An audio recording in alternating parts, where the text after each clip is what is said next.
Good afternoon, everyone. I am Colin Masalunga from BSHM 3102. And for today, we are going to discuss what is global citizenship.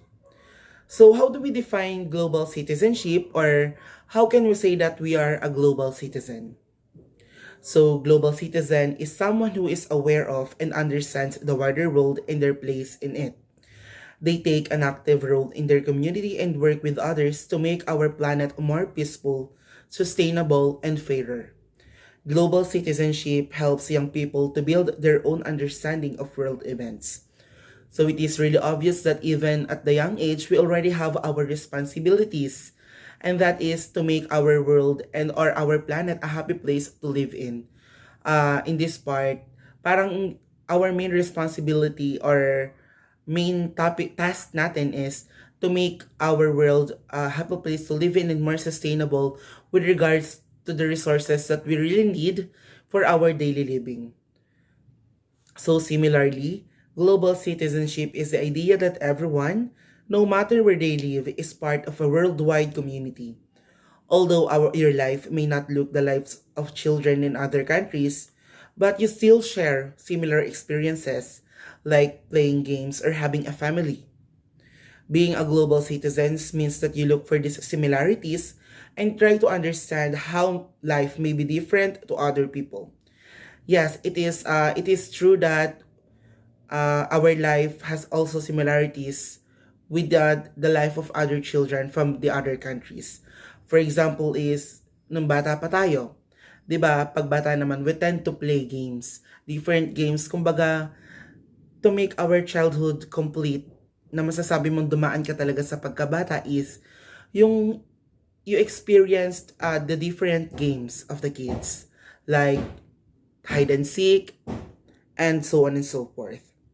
But even though we are diverse from each other, kasi hindi naman tayo pare-pareho ng kinalakihan, sinabi nga doon na we share similar experiences.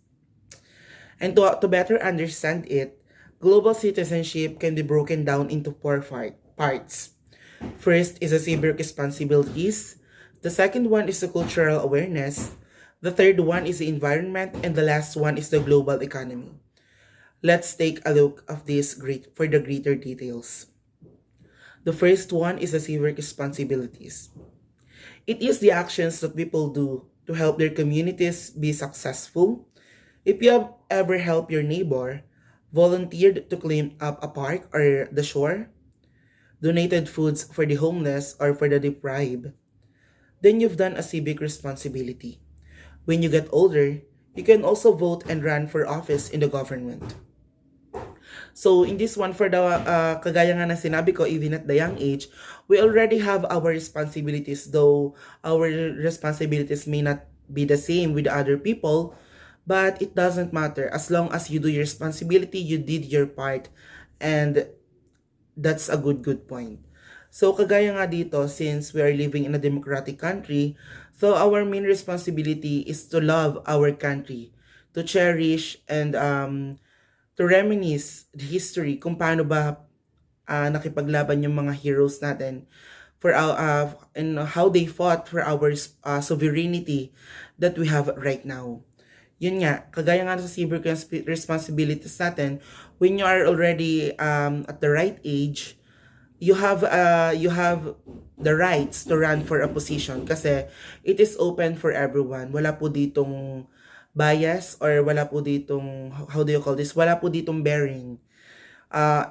Everyone is treated equally in all aspects, not only in running for a public position. So the next one is another part of global citizenship is the cultural awareness. Cultural awareness means that you search for the opportunities to learn about other people's languages, food, religion, governments, home, families, history, and daily lives. So dito, we tend to be aware for the culture of others. Kasi kagaya nga hindi lang naman lagi tayo mag-stick dito sa bansa natin.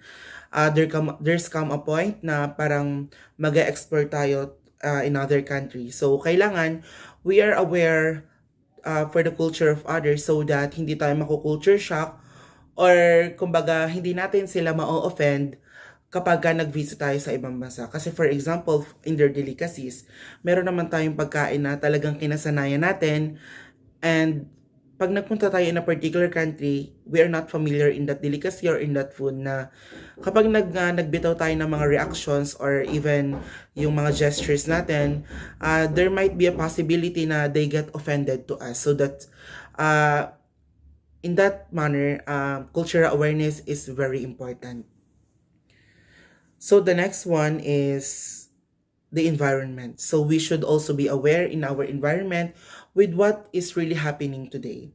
Kasi in today's society, talaga namang kitang-kita natin na how devastating our nature is, kasi dahil na din sa kapabayaan or pagiging undisciplinated natin, dahil doon, nagkakaroon na tayo ng mga certain phenomena na kung saan ikinakasawi ng iba't ibang buhay. So, my suggestion here is parang love our mother nature, kasi kapag hindi natin sila minahal, maaaring ibalik nila sa atin yung mga ginawa nating hindi natin kanais-nais. So, there are a lot of activities na maaaring magawa even at the young age para ma-preserve natin ang nature natin and the future generation ay may maabutan pa. Like planting trees, attending in different seminars with regards to preserving nature. So global citizenship and sustainability involves understanding diverse worldviews and perspectives to effectively address the various political, environmental, social, and economic issues that are central to living sustainability in today's interconnected and interdependent world. So, the last one is the global economy. So, we are now aware na, kumbaga, our economy is really affected in today's society because of the pandemic.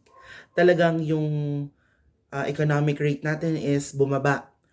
So, there are so many ways na maaari nating magamit or maaaring maging pantapal sa kung ano ba ang nangyayari ngayon sa ating economy, like yung mga selling of different products to avoid poverty and extreme hunger. So the citizenship isn't just about people's responsibility to the world, but also about the opportunities the world give its people. Access to global economy is one of those opportunities. So by participating in global economy, global citizens pursue a virtually limitless potential for mutually beneficial exchange. So dito nagkakaroon na ng different seminars, conferences on how, kumbaga, kung paano nila mas ma-address ang mga economic issues na nangyayari hindi lang dito sa ating bansa but also in other countries. Kagaya nga, like what I've said, to avoid poverty and extreme hunger sa mga taong naninirahan sa isang bansa. So, the main question is, why global citizenship is important? So, global citizenship is really important because it nurtures the personal respect and respect for others wherever they live. It encourages individuals to live deeply and critically about what is equitable and just, and what will minimize harm to our planet. So, global citizenship teaches us on how to respect others and others' point of view. Kagaya ng sinabi ko doon sa cultural awareness, it is important na kailangan nating malaman yung kanilang mga culture in order for them not to be offended when we visit their country or place. So the main issue is how does global citizenship affect our world? So we will not go further. We will be particular for the social impact.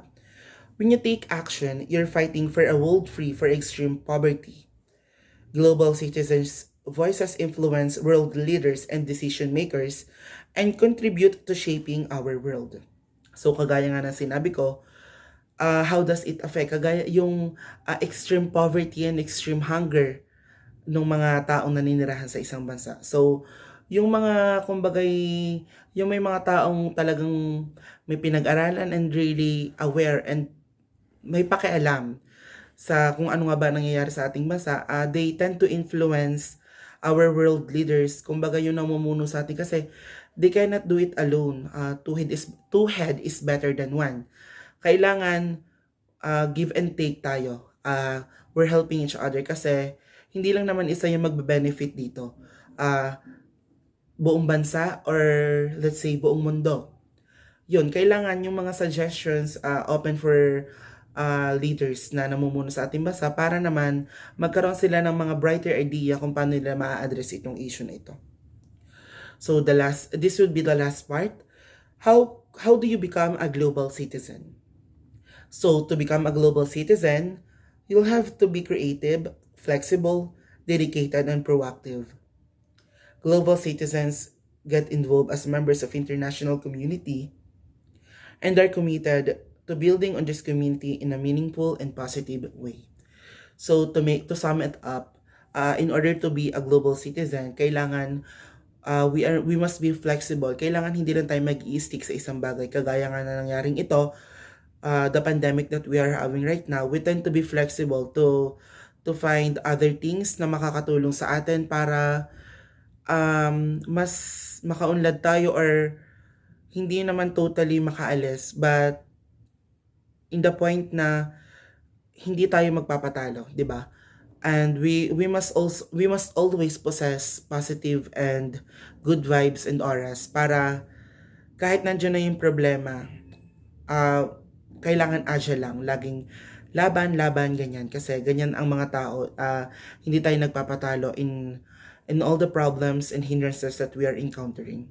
So that's all for today. I am expecting that you've learned something kahit kaunti lang yung na-share ko. Thank you so much and God bless us all.